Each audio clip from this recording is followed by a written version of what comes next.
इंदौर में एक ऐसी कहानी सामने आई है जो न्याय की प्रतीक्षा, संघर्ष और अंततः उम्मीदों के पूरे होने का प्रतीक बन गई। यह कहानी है श्याम तिवारी की, जिन्होंने करीब 2 दशक पहले इंदौर के माणिकबाग ब्रिज और सड़क निर्माण के लिए अपनी जमीन सरकार को समर्पित कर दी थी, लेकिन इसके बदले उन्हें केवल वादे और आश्वासन ही मिले। समय के साथ उनके संघर्ष ने उन्हें थका दिया और उम्मीदों का आकाश धुंधला पड़ने लगा। श्याम तिवारी के जीवन में यह मोड़ तब आया जब इंदौर के महापौर पुष्पमित्र भार्गव ने उनके मामले में हस्तक्षेप किया। एक फोन कॉल ने उनकी वर्षों की बेचैनी और दर्द को सुलझाने की दिशा दी। महापौर ने उन्हें नगर निगम मुख्यालय बुलाया और 60 लाख रुपए का चेक सौंपा। चेक को हाथ में लेते ही श्याम तिवारी की आंखें भर आई। यह सिर्फ एक आर्थिक सहायता नहीं थी, बल्कि उनके लंबे संघर्ष और धैर्य की जीत थी। सर, ये 2000 से पेंडिंग था। 2000 से पेंडिंग था। किस चीज़ का? ये मैंने पुल के पास की ज़मीन मेरे पास थी, तो रास्ते के लिए दी थी मैंने।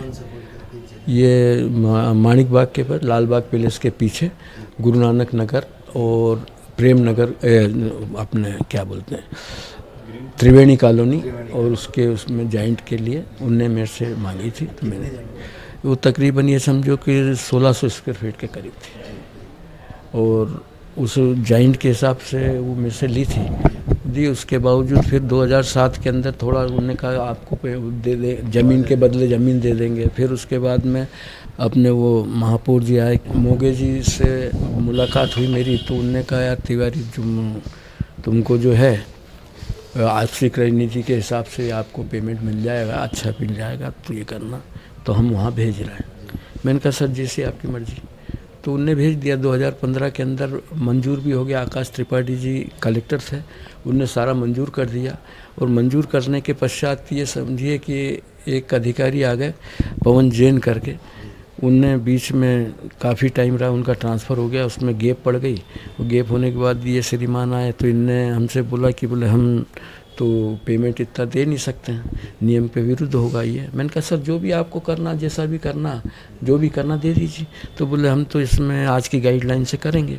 मैंने कहा ठीक है सर, जैसी आपकी इच्छा दो। मेरे को तो पहले भी उम्मीद नहीं थी, आज भी उम्मीद नहीं। आप जो दे रहे हो एक तरह से मेरे को एक गिफ्ट ही मिल रहा है, तो उस हिसाब से मैं सोच रहा हूँ कि चलो मेरे ज़मीन का जो भी माल जो मिल रहा है। वरना मैंने तो ये सोचा था कि भाई मैं कांग्रेस का एक छोटा सा कार्यकर्ता हूँ और आज भी कार्यकर्ता ही हूँ। तो मैंने कहा मेरे क्षेत्र के लोगों का उपयोग हो रहा है, ठीक है। दो हिस्से और भी थे, मैंने कहा ये काफ़ी, तो उस हिसाब से था। तो बाद में इनने हमको कहा, तो हमने उस हिसाब से कर दिया था। अब उसके बाद में फिर ये कहानियाँ चलने लग गई, फिर वो आपके अपने अपने हिसाब से करते रहे। अब ये 2015 के बाद में आकाश त्रिपाठी जी ने सारी मदद की, सब कुछ किया। फिर वो चले गए, प्रमोशन भी हो गया, फिर रिटायर्ड भी हो गया। उसके बाद में ये दूसरे सब लोग थे, वो अपनी अपनी क्रियाकलाप करते रहे, जो मैं उनमें फिट नहीं हुआ। हाँ, कांग्रेस की थी। दुर्भाग्य का विषय है ये, जो आप लोग मेरे से बार बार पूछ रहे हैं। तो कांग्रेस का कार्यकर्ता हूँ, इसका मतलब ये नहीं कि मैं उनके ऊपर ये जाके कहूँ कि नहीं मेरा काम करो, क्योंकि मैंने सबके काम कराए। तो उनको ये सोचना था, लेकिन उन्होंने नहीं सोचा। लेकिन मैं तो आज भी कार्यकर्ता ही हूँ और रहूँगा। आज की तारीख में मतलब ये समझिए आपकी 2023-24 के अंदर सर आए हैं यहाँ पे, इनसे मुलाकात हुई थी, क्योंकि सबसे मैं मिलता था जो भी आते थे। पहले वो मैडम थी मालिनी गौड़, तो लक्ष्मण गौड़ और कैलाश शर्मा। लक्ष्मण गौड़ भी मेरे पास आए थे और कैलाश शर्मा भी आए थे। कैलाश शर्मा यहाँ पे अपने वो थे सभापति। तो उनने कहा यार मेरा राजनीतिक जीवन है, तो तिवारी जी मैं ऐसा करके ज़मीन के बदले ज़मीन दिला दूँ। मैंने कहा ठीक है यार, जो भी करना। मतलब मैंने कभी भी ये नहीं सोचा था कि मेरे को कुछ चाहिए, और ना मैंने कभी सोचा। लेकिन आज मैं इस बात से अचंभित हूँ कि जिस आदमी से मेरा कोई संबंध नहीं है, किसी भी चीज़ से कोई सरोकार नहीं है, लेकिन उस आदमी ने आगे रह के, और आज के दिन, आज भी आपने देखा होगा कि आज के दिन आगे रह के, मतलब उस आदमी ने ये कहा नहीं अच्छा मैं यहीं बैठूँगा। मतलब मेरी लाइफ में, मतलब मैं ये कह सकता हूँ कि इतने साल में राजनीति में भी रहा, सब कुछ रहा, एक से एक रहे। प्रकाश चंद्र सेठी जी के साथ रहा मैं, मतलब जितने भी चीफ रहे सबके साथ रहा।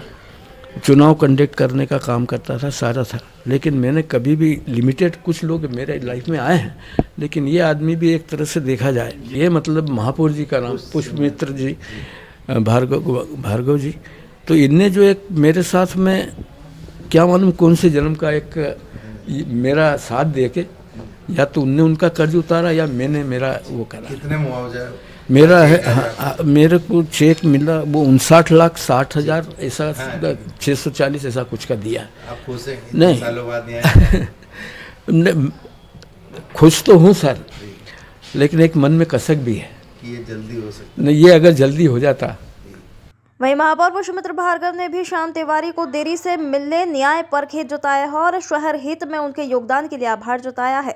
2007 में गुरु नानक कॉलोनी की पुलिया के निर्माण में श्याम तिवारी जी के प्लॉट को अधिग्रहित किया गया था और क्रय नीति के तहत भूमि के बदले भूमि के तहत उनसे लिया गया था, लेकिन कई सारे कारणों से उनको उसका मुआवजा नहीं मिला था।